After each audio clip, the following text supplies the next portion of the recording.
अस्सलाम वालेकुम व्यूअर्स। इस वीडियो में हमें addition of vectors by rectangular components discuss करना है। ये एक एनालिटिकल मेथड है एडिशन ऑफ वेक्टर्स का, इसलिए इसे addition of vectors by rectangular components कहते हैं। और चूँकि ये मोर मैथमेटिकल होगा इन नेचर, इसकी मैथमेटिकल नेचर है रादर देन ज्योमेट्रिकल, इसलिए ये मोर प्रिसाइज भी है और मोर एक्यूरेट भी है। जिस तरह से अभी हम इसके एप्लीकेशंस में जाके देखेंगे, इसकी डिटेल्स में देखेंगे कि किस तरह से ये आसानी से हमें रिजल्टेंट वेक्टर तक पहुंचा दिया करेगा। तो सिंपल सिचुएशन लेते हैं जिसमें हमने दो वेक्टर्स लिए। एक वेक्टर ए है जो हॉरिजॉन्टल एक्सिस यानी एक्स एक्सिस के साथ एंगल थीटा ए बना रहा है। दूसरा वेक्टर बी है जो एक्स एक्सिस के साथ थीटा बी एंगल बना रहा है। तो इन दोनों वेक्टर्स को हमने हेड टू टेल रूल से ऐड करना है। तो जब हमने इन्हें हेड टू टेल रूल से ऐड किया तो ये ए वेक्टर आपको यहाँ पे दिखाई दे रहा है। इसके हेड के साथ आपने बी वेक्टर की टेल को ज्वाइन किया, तो इस तरह से ये दोनों ज्वाइन हो गए हेड टू टेल रूल से। और जो रिजल्टेंट वेक्टर इनका आएगा वो फर्स्ट वेक्टर यानी ए वेक्टर की टेल को बी वेक्टर यानी सेकंड वेक्टर के हेड के साथ ज्वाइन कर दें, तो इस तरह से हमारे पास रिजल्टेंट आ जाएगा जो कि ए प्लस बी है। तो यहाँ हम इन तीनों वेक्टर्स को इनके कंपोनेंट्स में डिवाइड कर लेते हैं। सबसे पहले इस ए वेक्टर को देख लें। इस ए वेक्टर का यहाँ से लेकर ओ से लेकर क्यू तक ये x कंपोनेंट है ए एक्स, और q से लेकर m तक ये इसका y कंपोनेंट है ए वाई। इसी तरह से इस b कंपोनेंट b वेक्टर को देखें तो b का जो x कंपोनेंट है ये m से लेकर s तक है, ये इसका x कंपोनेंट है।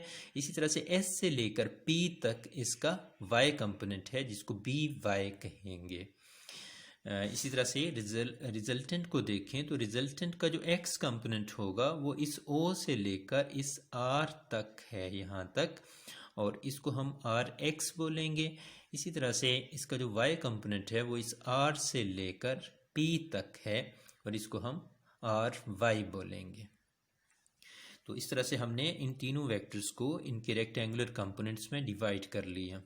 तो अब हम आगे प्रोसीड करेंगे। हम देखते हैं कि रिजल्टेंट का x कंपोनेंट किस चीज़ के इक्वल आता है, यानी आर एक्स की क्या वैल्यू आएगी। तो यहाँ हम देख रहे हैं कि जो लेंथ है O से लेकर R तक, ये R पॉइंट है, R तक को दो हिस्सों में डिवाइड कर लें, O से Q तक और Q से R तक। तो इसको इस तरह से लिखा जा सकता है कि O R is equal to O Q plus Q are.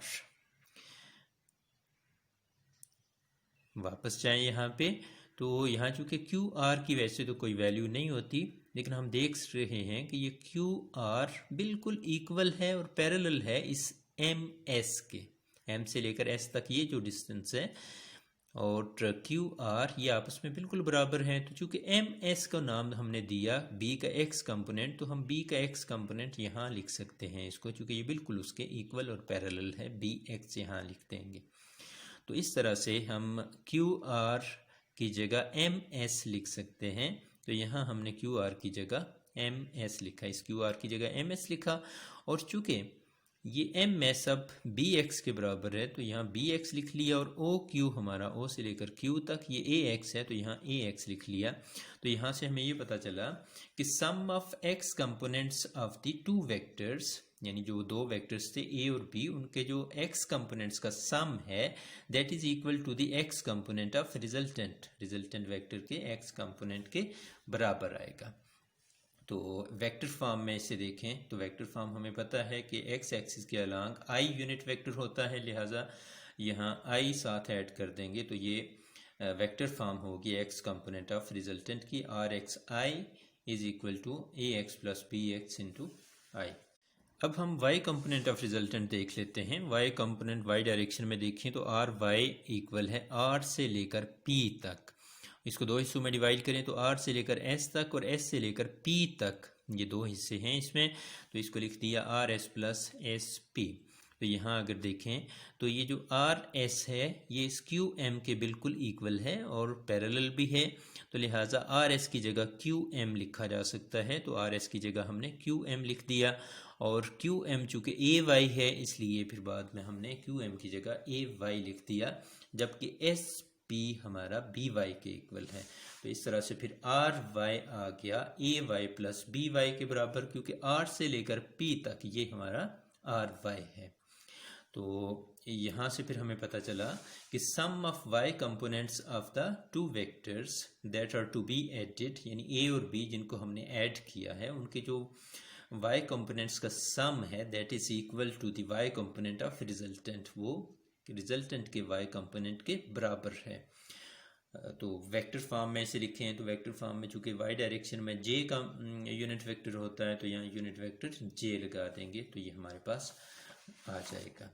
तो अब हम आगे बढ़ते हैं, अब हम magnitude of resultant vector find करते हैं। तो मैग्नीट्यूड ऑफ रिजल्टेंट वेक्टर देखें तो यहाँ पे रिजल्टेंट वेक्टर आपके पास आ जाएगा R X I plus R Y J, ये रिजल्टेंट वेक्टर आ गया। और इसको ज़रा आर एक्स और आर वाई की वैल्यूज़ पुट करें यहाँ पर, तो A x plus B X आ जाएगा इंटू आई और A Y plus B Y into J हो जाएगा। सिमिलरली मैग्नीट्यूड ऑफ रिजल्टेंट की बात करें तो x कंपोनेंट का स्केयर आ जाएगा, यहाँ पे y कंपोनेंट का स्केयर आ जाएगा और होल स्केयर रूट हो जाएगा, तो ये मैग्नीट्यूड ऑफ रिजल्टेंट हो जाएगा। तो चूँकि x component A x plus B x है, y component A Y plus B y है, तो इन दोनों का स्केयर हो जाएगा यहाँ पर। और इस रिजल्टेंट की डायरेक्शन की बात करें तो डायरेक्शन इसकी टेन थीटा से फाइंड होगी और tan theta is equal to R Y, यानी Y component Y direction perpendicular divided by base होता है, तो ये R Y by R X हो जाएगा। और आर वाई यहाँ हमने दोनों तरफ टेन से डिवाइड किया है तो इस साइड टेन ख़त्म हो गया और इस साइड पर टेन 1/10 हुआ और उसे टेन इन्वर्स बना लिया हमने, तो R Y by R x है और आर वाई और आर एक्स की वैल्यूज़ लिखी तो A Y plus B y A x plus B x हो गया, तो यहाँ से एंगल आ जाएगा। ये तो था स्पेसिफिक केस जिसमें हमने दो वेक्टर्स लिए और वो दोनों वेक्टर्स की एडिशन की हमने। तो ओरिजिनली हमें जो प्रैक्टिकली सूरत हाल है उसमें मुख्तलिफ सिचुएशन से वास्ता पड़ता है, जिसमें से 3 वेक्टर हो सकते हैं, 4 हो सकते हैं, 5 हो सकते हैं। तो जनरल फॉर्म इसकी अगर देखें तो for n number of vectors बिल्कुल उसी तरतीब से काम होगा कि मैग्नीट्यूड को देखें तो A x plus B X plus C X, यानी एक्स कंपोनेंट सब का सम कर लें, यहाँ पर उनका स्केयर ले लें और फिर वाई कंपोनेंट सब का स्केयर कर लें, सब वेक्टर्स के वाई कंपोनेंट्स का सम करें, उसका स्केयर लें और होल स्केयर रूट कर लें, तो इस तरह से आपके पास मैग्नीट्यूड ऑफ रिजल्टेंट आ जाएगा। और डायरेक्शन के लिए भी बिल्कुल इसी तरतीब से रखना है, यहाँ 2 वेक्टर हैं, यहाँ अगर आपके पास ज़्यादा वेक्टर हैं तो वो भी साथ लिखते हैं, उनके वाई कंपोनेंट्स यहाँ लिखें, एक्स कंपोनेंट्स यहाँ लिखें, तो डायरेक्शन भी आपके पास आ जाएगी। इस तरह से हमने vector addition by rectangular components को 5 स्टेप्स में किया कि सबसे पहले हमने एक्स और वाई कंपोनेंट्स तमाम गिवन वेक्टर्स के फाइंड किए, फिर हमने X component R X of the resultant find किया by adding X components of all the vectors, उसके बाद हमने Y component of resultant find किया by adding Y components of all the vectors, और फिर चौथे स्टेप में हमने मैग्नीट्यूड ऑफ रिजल्टेंट फाइंड किया और 5वें स्टेप में हमने डायरेक्शन फाइंड की। यहाँ तक ये 5 स्टेप मुकम्मल हुए और ये फिर जनरल फॉर्म हमने लिख दी। तो अब हम आते हैं एक बड़ी इम्पॉर्टेंट इसमें छोटी सी बात है कि जो एंगल आएगा ये एंगल वैल्यू देगा हमेशा 0 से 90 के बीच, और जो सूरत हाल है एक्स और वाई प्लेन को देखें तो हमारे पास इस तरह की सूरत हाल बनेगी कि चूँकि एक्स और वाई प्लेन में देखें यानी कार्टेशियन कोऑर्डिनेट सिस्टम को देखें तो यहाँ पर 4 90 के एंगल के सेगमेंट्स बनते हैं, एक यहाँ 90 का एंगल बनता है, फिर यहाँ 90 का एंगल बनता है, यहाँ 90 का एंगल बनता है और यहाँ 90 का एंगल बनता है। यानी एक्स और वाई प्लेन 4 हिस्सों में डिवाइड करें तो इसको हम फर्स्ट क्वाड्रेंट बोल देंगे, इसको सेकंड क्वाड्रेंट बोलेंगे, इसको थर्ड क्वाड्रेंट बोलेंगे, इसको फोर्थ क्वाड्रेंट बोलेंगे। तो अब हमें ये तय करना है कि क्योंकि यहाँ से एंगल जो आएगा थीटा वो तो 0 से 90 के बीच आएगा। फॉर एग्जांपल 30 डिग्री आता है, तो 30 डिग्री अगर एंगल है तो वो कहाँ बनाना है, इधर बनाना है, इधर बनाना है, इधर है, या ओरिजिनल वेक्टर की डायरेक्शन इधर है, कहाँ है, ये पहचानना ज़रूरी है। तो इसकी पहचान बड़ी इजी है कि आपने जब एंगल फाइंड कर लिया तो एंगल के बाद आपने देखना है आर एक्स कंपोनेंट को और आर वाई को, इनके साइन देखने हैं, यानी वो प्लस में है या माइनस में है। अगर if both rx and ry components are positive then the resultant lies in the first quadrant। तो इसका मतलब होगा कि रिजल्टेंट पहले ही क्वाड्रेंट में है, और इस केस में थीटा आर रिजल्टेंट का जो एंगल होगा वो उस एंगल के बराबर ही होगा। यानी अगर 30 डिग्री है तो हम सिंपली यहाँ पर 30 डिग्री बना देंगे तो हमारे पास रिजल्टेंट वेक्टर आ जाएगा। इसी तरह से अगर हमने आर एक्स और आर वाई को देखा और आर एक्स नेगेटिव था, आर वाई पॉजिटिव था, तो रिजल्टेंट सेकंड क्वाड्रेंट में होगा, और इस केस में डायरेक्शन इसकी फाइंड की जाएगी theta R will be equal to 180 minus theta. तो इसको ड्रा इस तरह से करेंगे कि ये सेकंड क्वाड्रेंट दिखाया है हमने, तो इसमें हम दो तरीके हो सकते हैं कि यहाँ से 30 डिग्री, अगर 30 डिग्री सपोज एंगल है या जो भी एंगल है वो यहाँ से इस तरफ बना दें, लेकिन उस एंगल को शो आपने इधर से ही करना है, क्योंकि ये स्टैंडर्ड वे है, जो हमारी कन्वेंशन है एंगल्स को शो करने की, वो एंटी क्लॉकवाइज है, और यहाँ से यहाँ तक वो एंगल आ जाएगा। यानी theta R will be equal to 180 minus theta. जो भी मसलन अगर 30 डिग्री आता है तो 180 माइनस 30 150 होगा, तो यहाँ से आपने 150 डिग्री बना देना है, तो ये रिजल्टेंट आपका यहाँ पर आ जाएगा।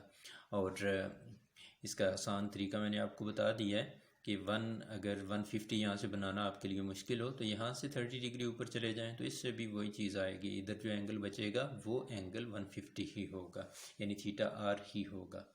इसी तरह से अगर आर एक्स और आर वाई आपने देखा और ये दोनों नेगेटिव हैं, तो resultant lies in third quadrant, और इस केस में जो एंगल होगा वो आप इस तरह से लिखेंगे, angle of resultant will be equal to 180 plus theta. तो इसमें आपने 180 डिग्री में आपने उसे प्लस करना है। तो जिस तरह से हम मिसाल की बात कर रहे हैं, अगर 30 डिग्री है तो आपने इस 180 वाली लाइन के साथ 30 डिग्री यहाँ नीचे बना देना है, आसान होगा आपके लिए बनाना। या ओवरऑल अगर शो करेंगे तो यहाँ से यहाँ तक आ जाएगा, 180 में 30 ऐड करें तो 210 होता है, तो 210 डिग्री यहाँ से यहाँ तक बना देना है। जो भी मेथड आपको ईजी लगे वो यहाँ आपने करना है, लेकिन वेक्टर दिखाना आपने इस थर्ड क्वाड्रेंट में है, यानी वेक्टर आपका थर्ड क्वाड्रेंट में लाई करता है। इसी तरह से अगर आर एक्स पॉजिटिव हो, आर वाई नेगेटिव हो, तो then resultant lies in the fourth quadrant, और इस केस में जो डायरेक्शन उसकी होगी वो फाइंड होगी 360 माइनस थीटा करके।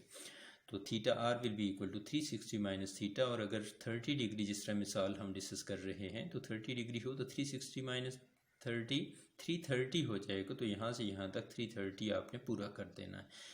तो इसका आसान वे ये भी हो सकता है कि आप इस पॉजिटिव एक्स डायरेक्शन से ही इस तरफ नीचे की तरफ वो एंगल बना लें, यानी 30 डिग्री इधर बना लें। तो इसका मतलब ये होगा यहाँ जब आप वेक्टर ड्रा करेंगे तो उस वेक्टर का जो एंगल बनेगा इस तरह से वो 330 डिग्री ही होगा, यानी 360 माइनस थीटा के बराबर होगा। तो इस तरह से vector addition by rectangular components आपको हेल्प करेगी वेक्टर्स को ऐड करने के लिए।